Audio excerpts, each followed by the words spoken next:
but they can't police it.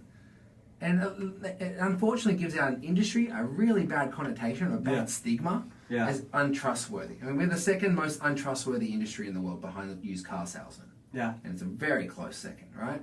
And so that's why I do auctions, because I like to be honest. I told you about my experience before with the unethical practices I was involved with other guys, and how they don't like to be honest. For me, I can do auctions. It's honest, transparent, and fair. And it gives everybody a chance to play. You know, when you're looking around that room, whoever's holding a paddle is paying to play. Those guys in Texas are madmen. Yeah, right? They're just on it. Yeah. No one they don't even understand what they're speaking in a language called tongue. And that's where I feel lack of training, lack of support. I was very gifted and lucky and blessed that I had a great mentor that, you know, a dual Olympian, godfather of real estate, really super cool, and he just gave it to me, which is again a beautiful, kind gesture. Yeah. Some people wouldn't have appreciated it, and I was grateful. I was hell of grateful. Like you allowed me to film my presentation. Yeah. Because no one else was going to hold the camera for an hour, right? But yeah, and I'm grateful. And then immediately after, I came and thanked you, and you just we connected, man. Yeah.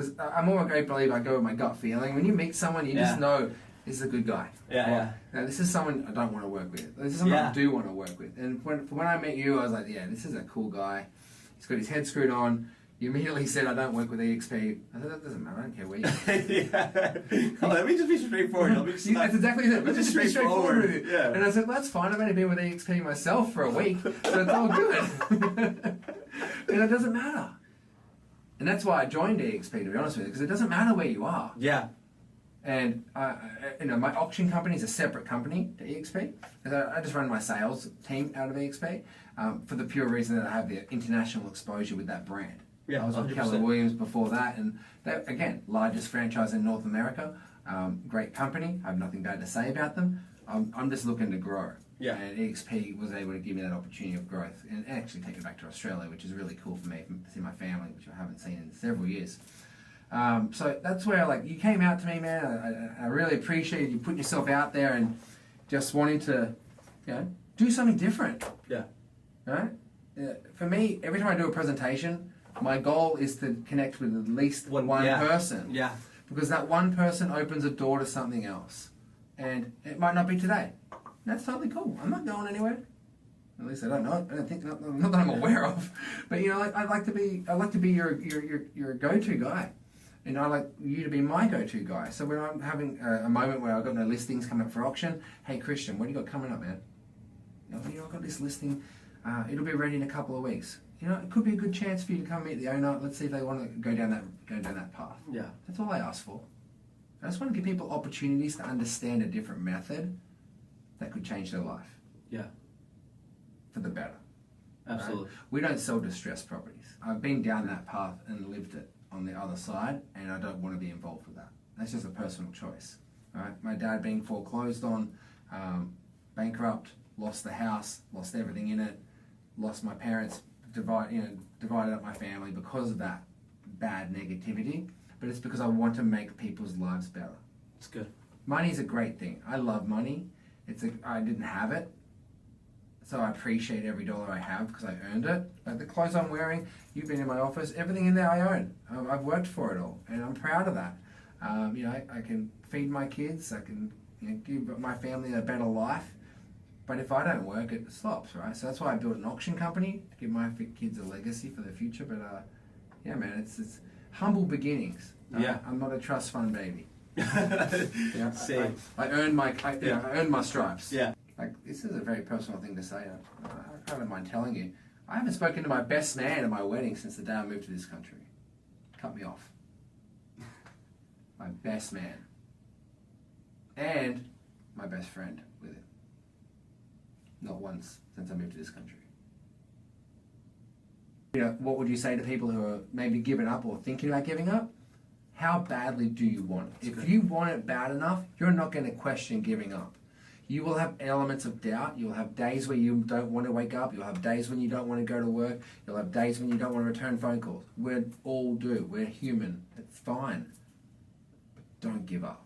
That's so Because if good. you give up, guess who's going to succeed? The next person. And then you're going to have remorse or regret for the rest of your life. The little card, I got it in my office, I'm going to give it to you after. It says, in life we only regret the chances we didn't take. Yeah. And I love that quote. It's a card I've had for 15 years. And I give all my cards, when I write to cards to people, I have the same card. Because it's a lifelong quote that I don't even know You whose live by, quote. yeah. I don't know whose quote it is, to be honest with you. I should probably find the source of it. But I'm not saying it's mine, just for the record. But I love that quote because it's so true to me.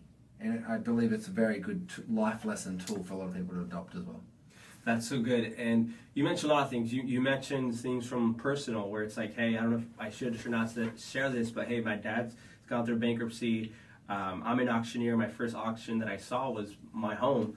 You mentioned that you really you had to transition, you had to change, you had to pivot, you had to adjust, you faced uncertainty, you were faced with the unknown. And one of the main things you obviously provide a lot of information. One of the words that stuck out to me was legacy. And I think that we're on this journey of success, but we're also after legacy. We want something that once we pass, it remains. Yeah. That once we're no longer here on earth, we left something for the next and the next and the next generation, Yeah. something that's sustainable. And obviously building a legacy, I mean, you have to go after success. And as everybody knows, success leaves clues. And on the journey of success, numbers don't lie. Never. Right? Never. And I was doing a little bit of research homework, and I'm not, like, I love money, but I don't like to really like boast. I'm not like a boast person. And one of the things You're that a fashionable guy, man. I mean, I know you can't afford socks, but it's all good. I only say it because I can't pull off that. I mean, I'm a colourful sock guy, so I like wearing colourful socks. Yeah, but I can't do the no socks. I just can't do it. I try. I'm just giving you a little bit of stick because I can. You're fine. And so Simon here, he's done over, correct me if I'm wrong, over, is it $600 or $700 million in sales? Over $700 million in sales. Okay. Now, in Australia, did you make your first, I mean, look, it might be a rhetorical question, but just for the audience, in Australia, did you make your first $100,000 over there? Yes. While I'm sure, okay. I made my first million. Okay, so how long did it take you to make your first $100,000 in Australia? Honest to God? Honest to God. 10 years. 10 years, okay. So 10 years. It wasn't 1 year, 2 years, 3 years, 5, 6, or 7, or 8, or 9. It was 10 years that it took Simon, okay? This wasn't an overnight thing. It should have taken 3 to 5. But it took you 10. But my ego didn't let that happen. Okay. And I can admit it. Yeah. I'm not proud of it. I learnt a life lesson. They actually have it around in this office. Your ego is not your amigo, right? And for me it was, yeah. To be honest, I was young, I was single, and I was just wanting to get drunk and chase girls. That's what I wanted to do. So Right. I'd be blowing my money, not focusing on what I wanted to get to. Well, I was looking at the short game, not the long game, right? Right. It wasn't until I really got mixed with the right people, my circle, that I realized the potential of what I had and what I'd already lost. Yeah. And that's when I was able to evolve, and within a couple of years of realizing that, that's when my business springboarded. Right, because that's the next thing. So you change your circle, you change your space. Obviously, the mindset had to change as well. Yes. How long did it take you to get from 100,000 to the next million, to your first million? 5 years. 5 years. So it took you 10 to get to 100,000. 5 years, half of that amount of time. Sorry, 3 years. 3 years. 3 years. Wow. Okay, so 3 years to get to a million. Okay. Now this was in Australia. Okay. Correct. For those of you that may or may not know, again, I want to emphasize this. Simon was not born here. He was not born in California. He was not raised in California. Mom and dad didn't have him here. He did not grow up in LA County, San Bernardino County, Orange County. He didn't. No. He was born and raised in Australia. Okay. Once again, Simon, how many years have you been here for in California? 6.5 years. 6.5 years, okay? So 6.5 years, okay? I've been here for 20 years. I haven't even reached my first million, but we're on the way, okay? So Simon has... You will get there. Appreciate that. I want to go with you on that journey, man. Yeah, thank you. No, I want you to come with. Because I believe with you I can expedite that It's lonely process. by yourself. You know that, right? 100%, man. 100%. Let's fill up the bus. Yeah, absolutely. So, Or the private jet. yes. But you don't like loading cash, so I'll just go on the jet by myself. We'll go as long as it's on your plane, not mine. No. Here's the rule: never own your own boat and never own your own jet. Why? Always have a friend who has a boat. Oh, yeah. That's the rule. Yeah. They're liabilities. They're not assets. They're liabilities. Yeah, no, 100% agree with you on that. Okay, so it took him 2 years. Once again, want to emphasize, Simon was not born in California. He came from Australia only 7 years ago, and he was able in 2 years to make $100,000. So for those of you that say that might have that victim mindset, that might have that entitlement mindset, that might even be a trust fund baby where you don't need anything. This is a man that he went through tough challenges, through uncertainty, and in 2 years he made that $100,000. 2 years ago, like not many people know this here because it was during COVID. I was in a mental rehabilitation center for 60 days, suffering from major depression and anxiety. Wow. Pretty much on suicide watch.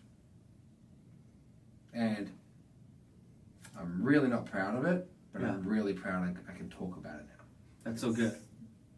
Bit of a tearjerker, but yeah, like it's. I've experienced a lot in my life, man. Like but I'm grateful. I'm so humble and grateful that like. It's hard. It's hard living across the other side of the world with no family here. My wife's family. I shouldn't say no family. My wife's family are beautiful. I love my wife and her family. But and again, not to be taken the wrong way out of context. They're not my immediate family. Right. My You were bloodline. born and that I raised, grew up yeah, with my yeah. cousins. Of course not. Yeah.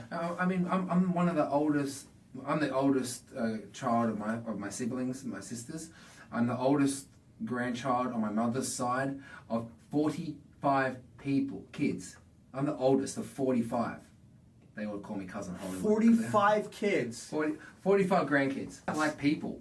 What the hell are you doing in real estate if you're like people? Yeah. This is not a salesman role. It's a relationship-based industry. This is a people business. Yeah. It's a people business. I say to people, I'm not a salesman, I'm a trusted advisor. And I can't advise unless I have your trust. I will earn your trust. Let me earn your trust. So good. And then I'll help you with your biggest transaction of your life. Or your smallest, whatever. I don't mind. As long as I can help you. People used to call me doctor in Australia. Literally would ring me up and say, hey, doctor, can I book you in for a session? And that session meant I'm going to buy them a coffee. They're going to come to my office. We're going to sit down for about an hour. And at the end of the last 5 minutes, they're going to say, I should probably sell that house. Can you list it for me? Therapy. It's therapy. That's good. It's listening and being there and just being a human being.